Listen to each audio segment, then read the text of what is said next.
Welcome to the Old Time Radio Westerns. I'm your host, Andrew Rines, and let's get into this episode. This episode is going to be The Lone Ranger. Original air date's May 6, 1946. The title is The Crimson Prophet. This is part 2 of 2, and I hope you enjoy.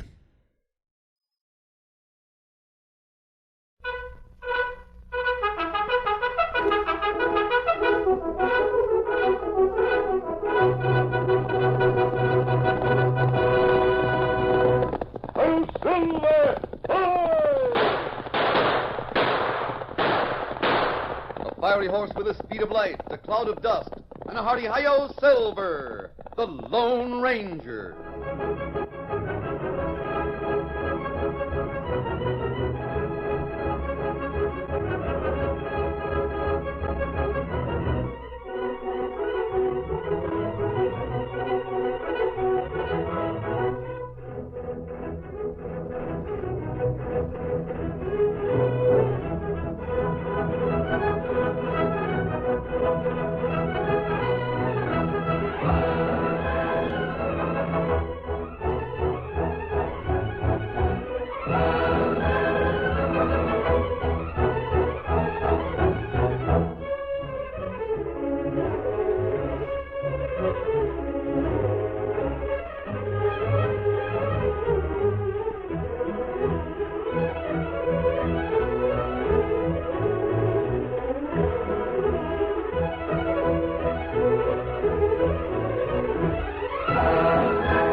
With his faithful Indian companion Tonto, the daring and resourceful masked rider of the plains led the fight for law and order in the early western United States.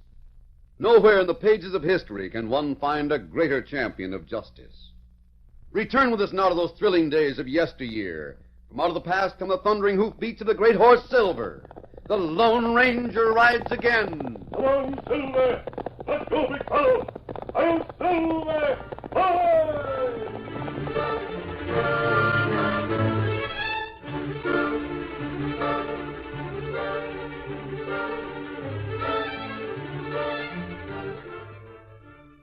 This is part 2 of the story of the Crimson Prophet. Jason Rudder and Cardigan had founded a cult. Cardigan called himself the Crimson Prophet. He used a ring with curious properties to play upon the fears of superstitious peons. He compelled them to bring him stolen jewelry, which he sent across the border to Jason's hotel. Nita Deming, who was Jason's niece, was owner of the ring.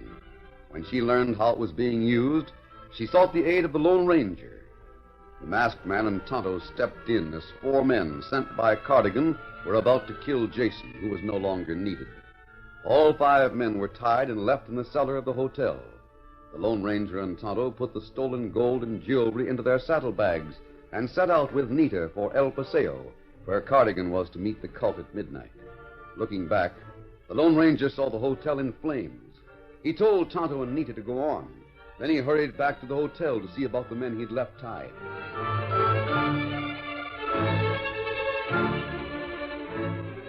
The masked man entered a tool shed, then went through a trap door in the floor. He reached the hotel cellar through a tunnel. He'd left 5 men in that cellar, but only 1 remained. Jason, just a minute. I'll get that gag out of your mouth. Steady now. Hold still. I don't want to cut you. There. Get me out of here. You weren't gagged when I left you. Those double-crossing polecats, they gagged me. Blackie and Finkel. Where are they? Get me out. Untie my hands. I'll talk when I'm out. You'll talk now. Where are the other 4? He got away. I left them tied. Blackie got his hands free. He untied the others. They gagged me and set fire to the hotel, left me to burn. Butcher and Sneed started the fire. The skunks. Where are they now? How do I know? I suppose they're on the way to El Paseo. They figured on overtaking Nita and you and that Indian. I'll cut those ropes, and we'll get out of here. Hurry. Hold still. There, your feet are free. I'll get square with those critters. Let me cut the ropes from your wrist now. Once I'm out of here, I'll get Blackie and the others. I'm not taking you out of here so you can square things. There. I'm turning you over to law. Stand up. I'll try. I was tied mighty tight. Oh, I can't stand. Here, I'll help you. Lean on me. Weak as a kitten. Have to go through the tunnel. Then we'll go out to the trap door of the tool shed. I can hardly walk. You'll be all right. The ropes around your ankles cut off the circulation. Come on, it isn't far. Dirtiest double cross I ever heard of. I gave Cardigan the idea of being the Crimson Prophet. Gave him that ring. The ring belonged to your niece. You had no right to give it to anyone. Made the Crimson Prophet what he is. And he turns on me. Sends those 4 to get me. You said that Blackie and the others were going to El Paseo? Yeah, that's right. They figured to overtake you, Anita. I came from the border. It's strange I didn't meet them. Chances are they stuck around to make sure the hotel burned down. Here's a ladder. Can you climb?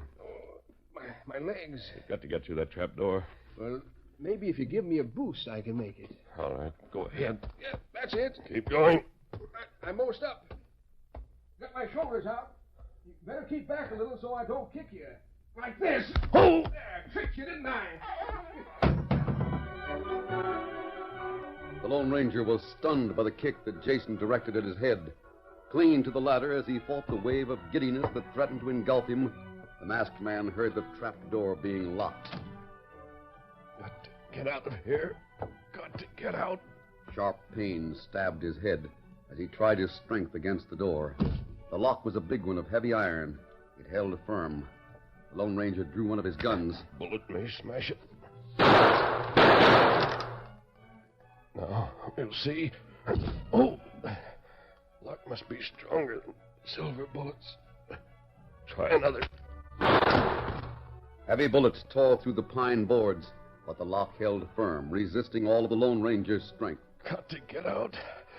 He paused to let the pain subside. It was then that he heard Silver.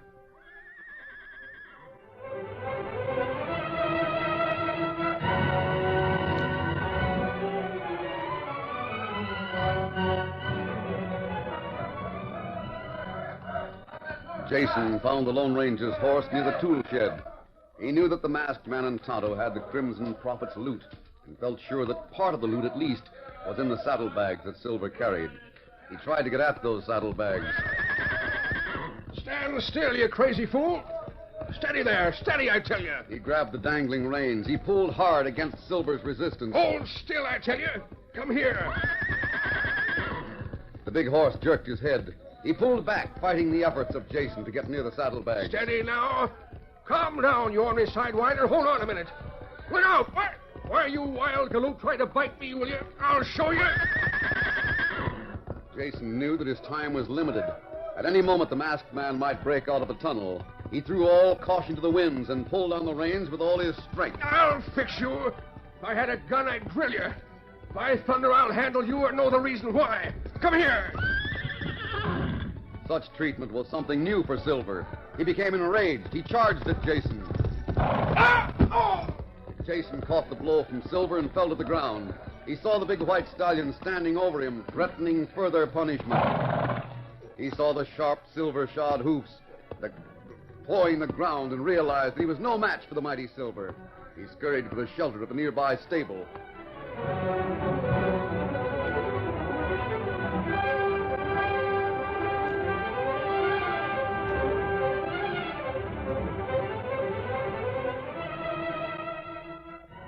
In the meantime, Tonto and Nita Deming followed the trail toward El Paseo. If I had a better horse, we wouldn't have to go so slowly. Oh, it's all right. We reach town by midnight. Tonto, do you think your masked friend will be... Wait. Tonto! Wait up. Oh, fella, ho. Oh, boy. whoa. Oh, fella. What's the matter? Why'd you grab my horse like that? You look ahead. Just the trail in the moonlight, that's all. Look at rope. Stretched tight cross trail. Oh, Rope just right height to catch horseman by neck. gosh. If we hadn't stopped, we'd have Hold been it, boys. clipped. Who's that? Keep your hands inside. We'll open fire. They're both covered. It's Butcher and Sneed. Yeah, we're all here, lady. Blackie. And there's Finkel. Now get off them horses and be quick about it. We ain't gonna need much to make us start shooting. You're the ones who stretched that rope across the trail. Yeah, that's right, Miss Deming. If Figured we'd stop you one way or the other. How you get here ahead of us? It was easy. We know a shortcut. You were tied. We didn't stay that way for long. Oh, you needn't look around for that slimy galoot you call Uncle Jason. He ain't with us. We left him for the fire to take care of. Where's that masked man? He's the one I want. My hand still hurts from the way he shot my gun away. Where is he? Well, him not here. We got eyes. We can see that. Think I'll ask you where he Now is. hold it, Butcher. Better disarm the redskin, then we'll ask questions. Take his gun, Sneed. Right. Give it to me. The masked man smashed mine. Here you are, Finkel. Thanks. Make sure he's got no other weapon. Here's a knife. Yes, that's all. Open the saddlebags, Butcher. See if you got some of that loot. Right. Carried some of it out of the cellar. Where's that masked man? You meet him by and by. None of that. Oh, Next time I'll slap you with a gun barrel. When I ask a question, I want a straight answer. Where's that masked man? tell him, Tonto. Tell him where the Lone Ranger is. What? The Lone Ranger. Is that So who's that's been who doing... he is. Yes. And he went back to town when he saw the hotel on fire. He went back so you crooks wouldn't be burned alive. If we hadn't taken the shortcut, we probably would have met him. Yeah. Here's the saddlebags, Blackie. Only about half the stuff is here. The Lone Ranger's probably got the rest. And we gotta get it. If we go back with just half the stuff, Cardigan will think we're holding out on him. We'll get it. The Lone Ranger will be coming along this trail on the way to El Paseo. Are you sure you'll go there? Yeah, and he'll be traveling mighty fast. We'll leave the rope stretched tight right where it is. He's sure to hit it. It'll take him right out of the saddle. May kill him if it hits him just right. Whatever it does, it'll stop him. Butcher, you and Finkel wait here. You can hide back of those bushes. When the Lone Ranger is stopped, you can jump him with your guns and finish him. Savvy? Yeah. It'll be a pleasure. What about these two? We'll take them to the cave. Crimson Prophet will decide what to do with them. Tie him up and we'll get going.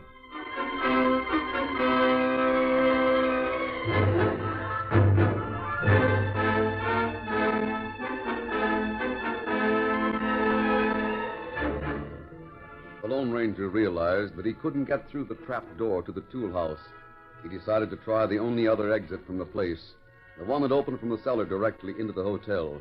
He hurried back through the tunnel to the room in the cellar where Jason had been tied. He went up a short flight of stairs to the door leading into the burning hotel.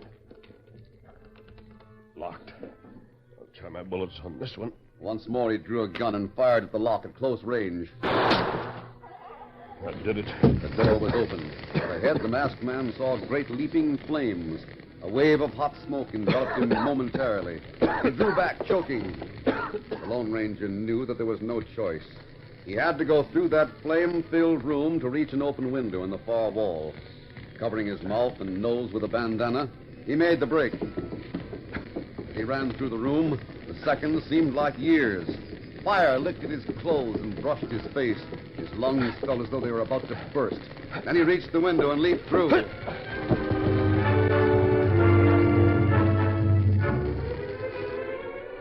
For a moment, the Lone Ranger lay on the soft ground. The leap had brought new pains to his injured head. His throat was raw and his eyes were hot and smarting from the smoke and fire. He saw great tongues of flame leaping from the window overhead. He tried to rise. Must get away. Must get to El Paseo. He fell back to the ground. Must get to El Paseo. Then he was aware of something close, something that nuzzled his cheek. Silver. I'll try again. I'll get up, Silver, old fella. Let me hold on. Little help from you, big fella. I got to make it. There. He was on his feet, holding the saddle horn until his reeling sense grew more steady. Saddlebags. Jewelry. You guarded it, Silver. I heard your fight. You won your fight. Must win mine. Hey, there's someone back at the hotel. What are you doing so close to the fire? Someone finally came back here. Get away from there. That building will cave in. Steady, Silver, steady. Got to make the saddle. Steady, boy. There. Come on, boy. The cool night air fanned the masked man's face and gave him strength. He straightened in the saddle. His vision cleared. He saw the moonlit river just ahead. Rio Grande. Beyond lay El Paseo and poor, superstitious people in the grip of a monster in red robes, the Crimson Prophet. Got to be there by midnight. Then the masked man's voice rang out in the way that Silver knew so well. Come on, Silver!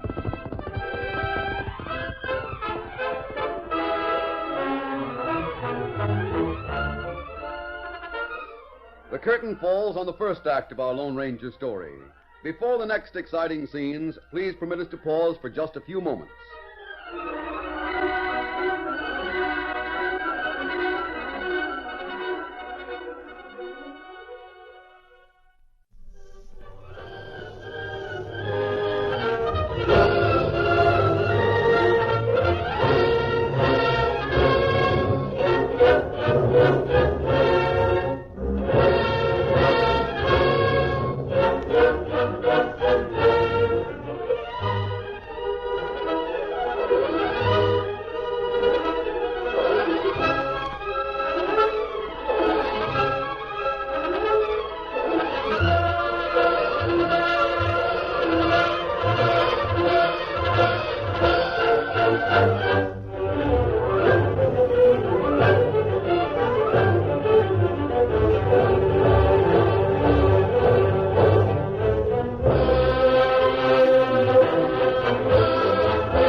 Now to continue our story.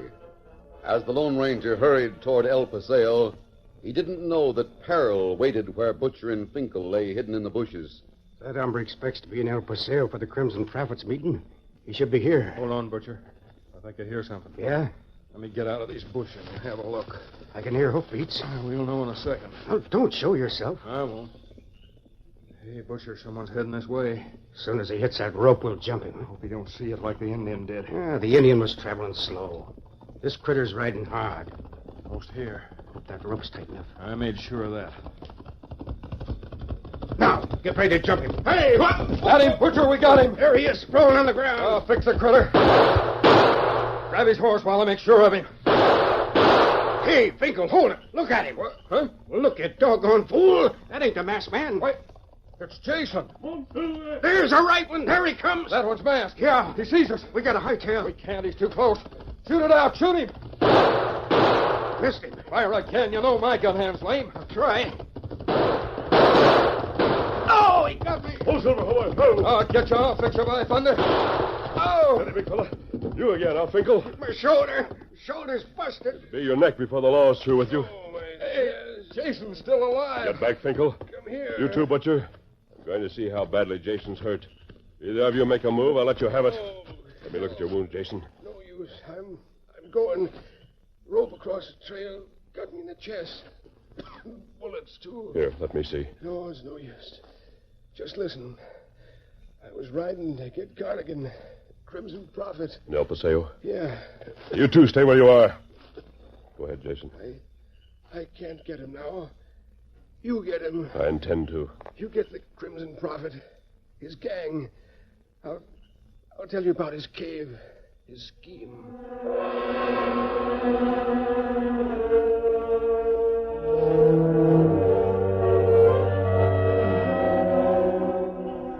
It was shortly before midnight when Tonto and Nita, as prisoners of Blackie and Sneed, reached the headquarters of the Crimson Prophet near El Paseo.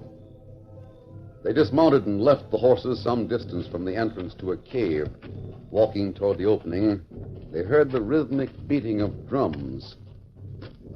Blackie led the way along the gravel floor of a dark tunnel. He made a sharp right turn, then halted near a lamp that rested on the floor. A red-robed figure held a gun steady. Oh, it's you, Blackie. Got your costume on early, ain't you? Yeah. Who are those two with Sneed? The girl's Nita Deming. Oh, Jason's niece. Yeah. She brought the Lone Ranger down on us. The Lone Ranger? That Indian's his partner. Thought Cardigan'd like to deal with him. He sure would. Where's Butcher and Finkel? Stayed back to get the Lone Ranger. Who's inside? Cardigan, all of our gang. None of the, the believers has showed up yet. Open the door. Let us in.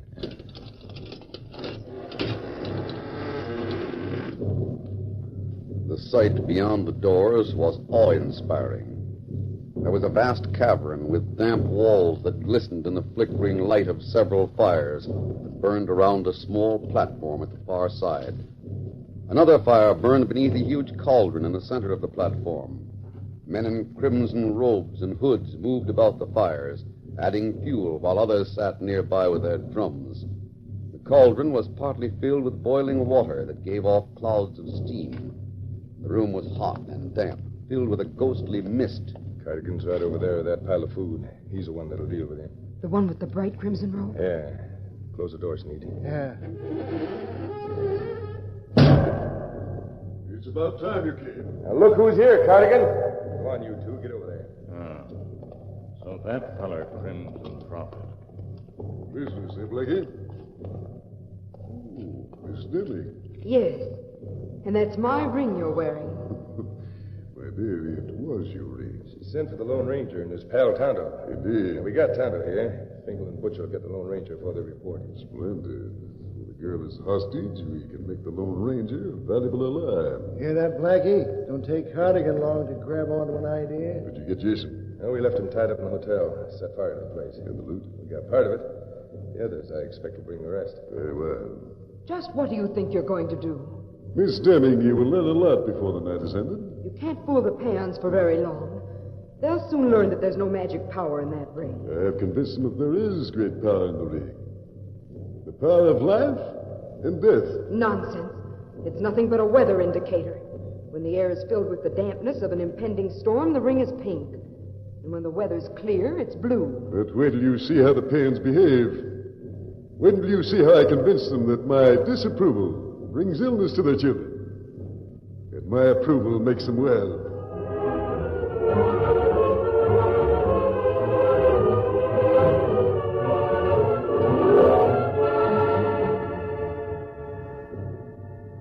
Tonto and Nita were placed in a corner of the cavern with Blackie and Sneed to guard them. Midnight was sounded on a gong. The doors opened, and a number of sad-faced peons came into the room with their heads bowed and sat down upon the floor. Cardigan muttered to one of the drummers. There seems to be a good crowd tonight. Yeah, more than usual. I guess they're all here now. Drop the drums.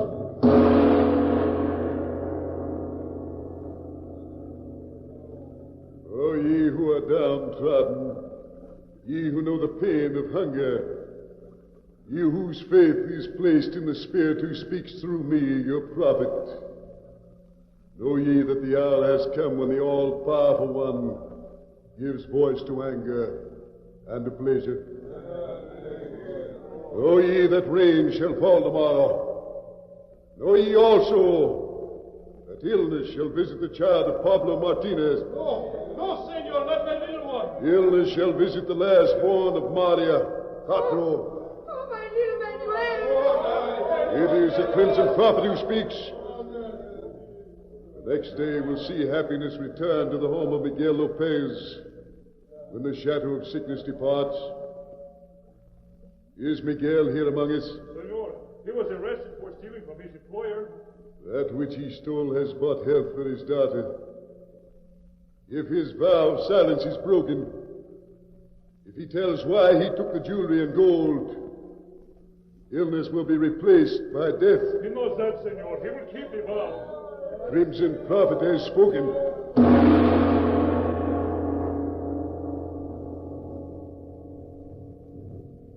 I will now receive those who come with tribute for the Spirit.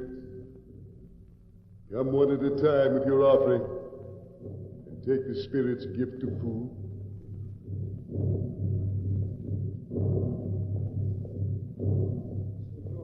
I bring 5 pieces of gold.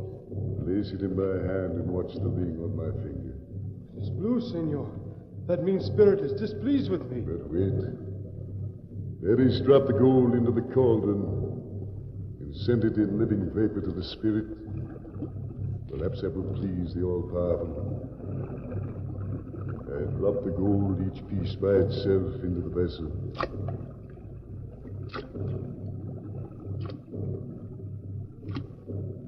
The vapor warms my hand as it devours the offering. The ring, senor.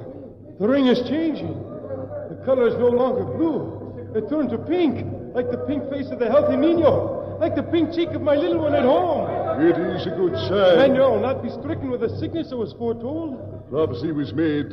It cannot be changed. Oh, senor! But the Spirit will be kind. When illness strikes, come here with further tribute. Then health will return. Gracias, senor, gracias. Take with you the package of food. You will find in it a cake for the little one. Gracias, senor. Gracias. Hernandez, you bring tribute to appease the spirit?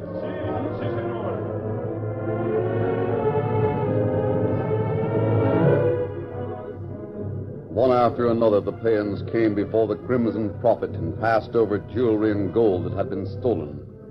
At one side of the tunnel, Nita and Tonto, carefully guarded by Sneed and Blackie, watched the performance. Such a deception. Keep your voice down. Look at him, Tonto. Me seeing. When he holds his hand close to the warm, dry air of the fire, the ring is blue.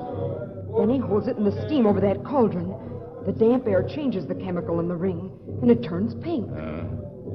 Plenty good magic for payon. It's been working all right so far. And so have Cardigan's prophecies. I'd like to know how he foretells illness in the family. That's easy. He makes the illness. He what? Sure. Here's how he does it. Take with you the package of food.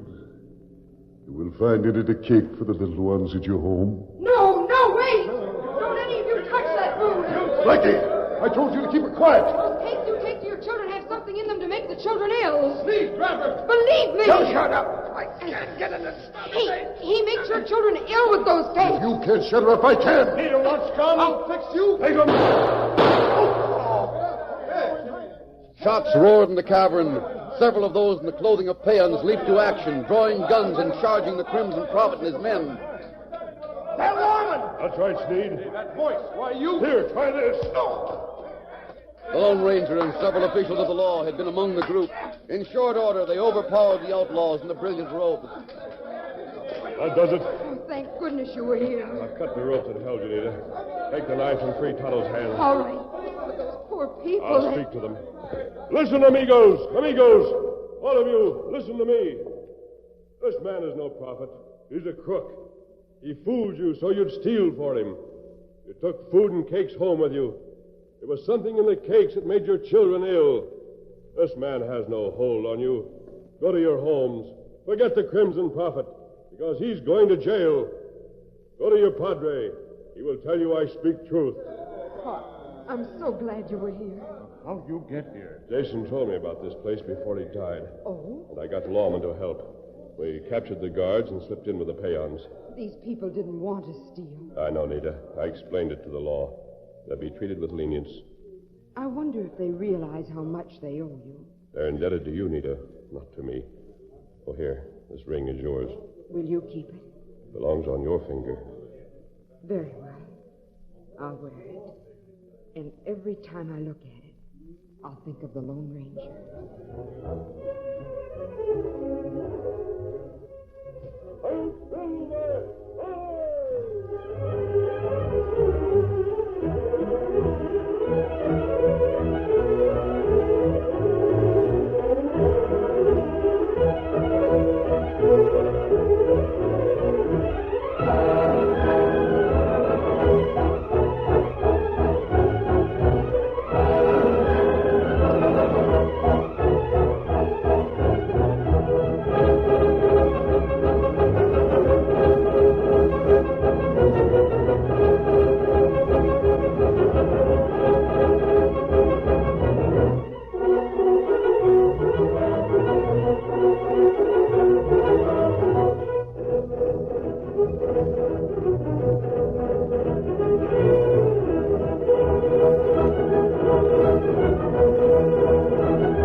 story you have just heard is a copyrighted feature of the Lone Ranger Incorporated.